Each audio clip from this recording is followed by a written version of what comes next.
In 1519, the Portuguese navigator Ferdinand Magellan sailed in the service of Spain to seek a new route to the Spice Islands of the East Indies.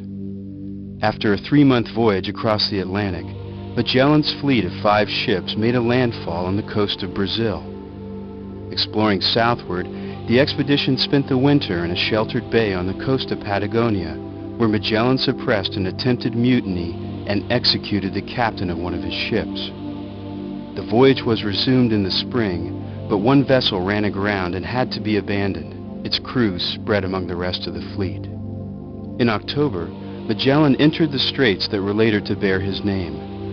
One ship deserted the fleet, but the expedition completed the passage and emerged into the Pacific Ocean in November 1520.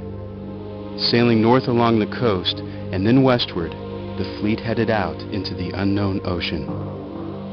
They crossed the equator and made a landfall on Guam, one of the Mariana Islands, in March 1521. Reaching the Philippines in April, Magellan and 40 of his men were killed when they became involved in a local war.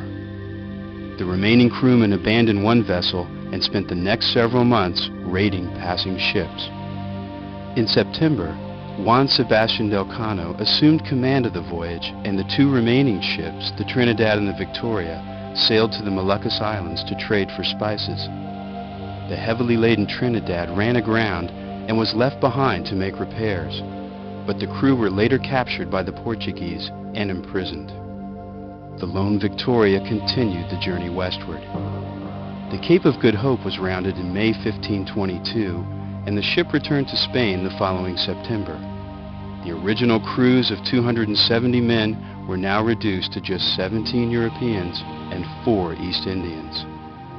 In a 3-year voyage, begun by Magellan and completed by Delcano, the expedition had discovered a new route to the Pacific and had completed the first circumnavigation of the globe.